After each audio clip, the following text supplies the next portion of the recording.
My name's James. I'm 25. And until last year, I thought I knew what family was. Not the picture-perfect kind you see in greeting cards, but the real one you pour your life into, even when it means shouldering more than your fair share. I've always been the reserved one, the dependable son, the guy who sends gifts on anniversaries and steps up when no one else notices the gaps. But I never imagined I'd become the pillar of a family that treated me like I was expendable. It crept up gradually, almost invisibly, like cracks spreading beneath the foundation until the whole thing collapses. Growing up, I was the middle kid. My older brother Ryan was the star, captain of the soccer team, charismatic, always surrounded by friends. My younger sister Lily was adored from the moment she arrived. And me?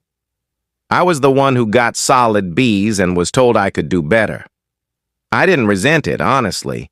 I kept my head down, earned a scholarship, moved out, and after years of grinding, eating cheap noodles, working 16-hour days, and getting ignored by every investor I approached, built a small tech company that, against all odds, thrived. The strange thing is, when I was struggling, my family was nowhere to be found. But once the money started rolling in, suddenly I was their lifeline. It began subtly. My dad asked if I could cover the rest of Ryan's truck payments, just until he landed that big promotion. Then it was Lily's private university fees, because the scholarship didn't stretch far enough. Mom needed help with a new furnace.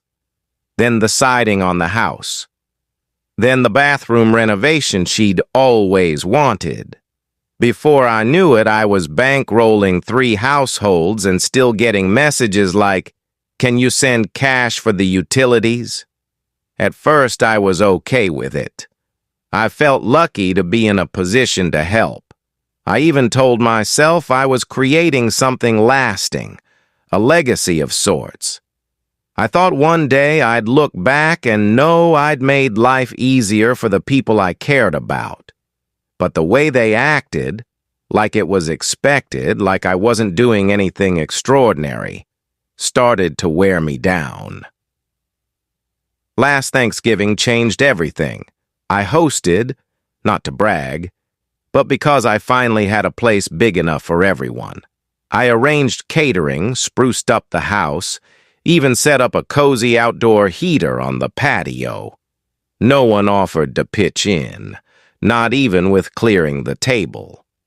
Halfway through dinner, Ryan raised his glass for a speech about how blessed we were to have each other, how family always pulls through, without a single nod to the fact that I'd covered every cent of the evening. Lily barely looked up from her phone, too busy with her new boyfriend. And Dad? He spent the night complaining about how hard things were back in his day, how my generation has it too easy. I smiled through it all. But deep down, I was already retreating. Then came the night that broke me. It was an ordinary Wednesday, a couple of months later. I'd just wrapped a marathon meeting and came home to a voicemail from my dad. His tone was cold, exhausted, and cutting in that way only fathers can manage. "All you do is leech," he said. "You've never brought this family anything worth caring about. If you had any self-respect, you'd stop acting like we owe you and just disappear." It hit like a punch. I thought I'd misheard, so I replayed it. "All you do is leech." I didn't shout. I didn't call back. I just sat there, staring at the phone, then walked to the window and gazed at the city skyline I used to find comforting. Something inside me snapped, soft and final, like a worn-out cord giving way. That night I packed a suitcase and left. No big scene, no farewell note. I even told my assistant to halt all payments linked to family accounts. Just a quiet, clean exit.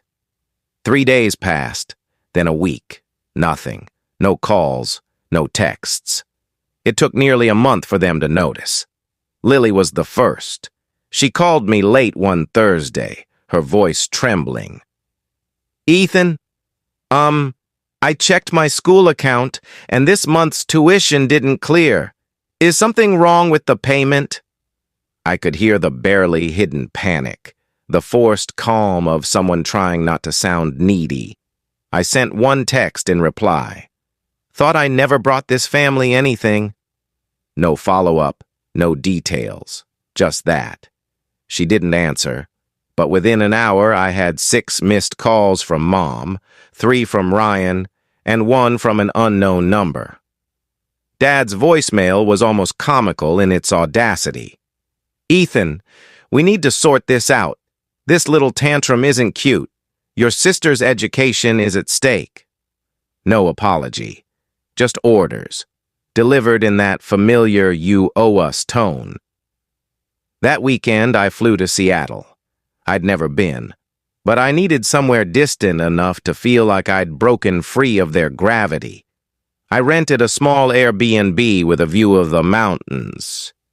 Slept better than I had in years. For the first time in forever, I didn't check my inbox. I ignored every notification. I let the world turn without me. Back home, things started crumbling. Lily's school issued a warning about unpaid fees, threatening to drop her. Ryan's truck, still behind on payments, was towed. My parents' mortgage payment failed, and just like that, the life they'd built on my quiet contributions began to fracture. They started reaching out to relatives, spinning their side of the story, how I'd abandoned them without warning, shirked my duties. But you can't rewrite history when others have seen the truth. A few cousins knew the real deal. They'd watched the pattern unfold for years. One of them, Sarah, my mom's niece, texted me. "I've always respected how much you put up with, but I'm glad you finally stepped away from being their crutch." That message landed heavier than I expected. Because honestly, I wasn't after payback. I was after peace. But when you remove the tool they've used to control you, when they realize they relied on you more than you ever needed them, that's when the real collapse begins. I stayed in Seattle for a week, mostly keeping to myself. Every morning I'd walk to a nearby cafe, scribble in a notebook, then stroll through the city to remind myself what it felt like to exist without someone else's demands. No vibrating phone, no sudden crises, no one saying, "Can you cover this one last thing?" At first, it felt odd, like I had to retrain myself to stop expecting someone else's frustration.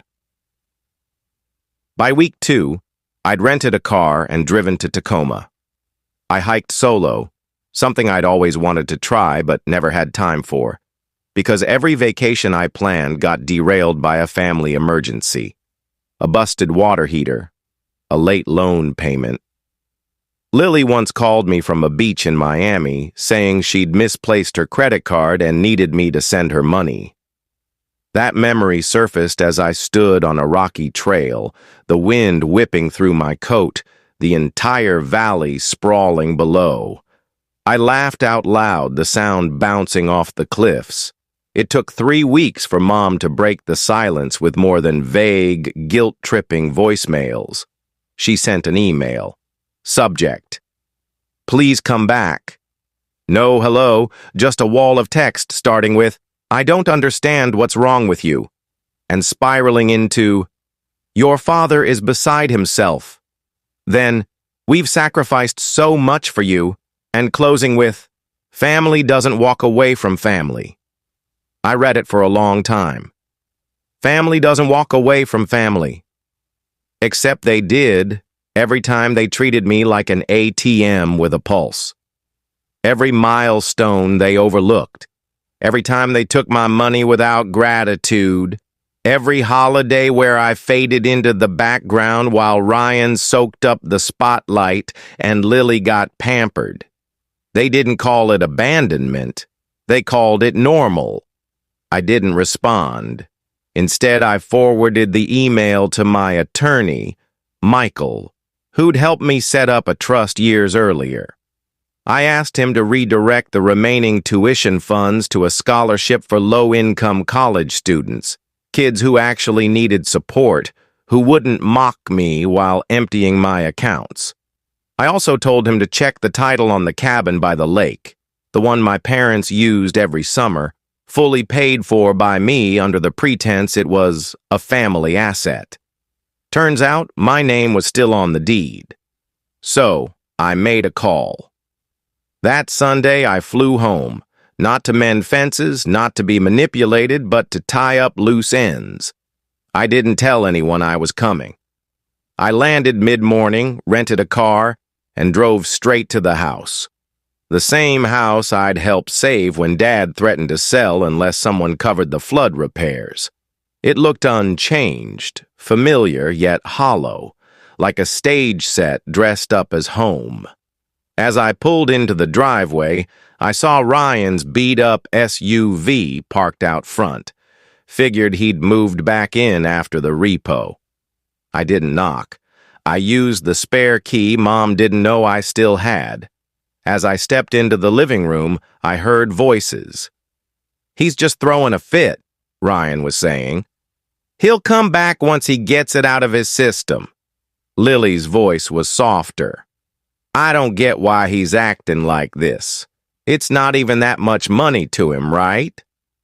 Dad muttered something indistinct, then added, clear as day, "Ethan's always been the soft one, hiding behind his laptop thinking cash makes him important." I stood in the hall unnoticed as they ripped me apart like I wasn't the reason the heat was still on. I didn't cry. I didn't barge in. I didn't even feel rage, just clarity. They never truly saw me. I slipped out silently and drove to the cabin. I walked inside, took one long look at the open living area, the gallery of family photos that didn't include me, and started taking pictures for the realtor. By evening, Michael had everything he needed to list it.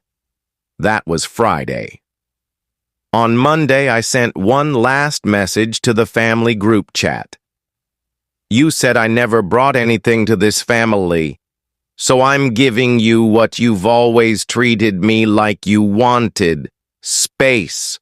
No more tuition. No more truck payments. No more home repairs. Sell your own stories. I'm done."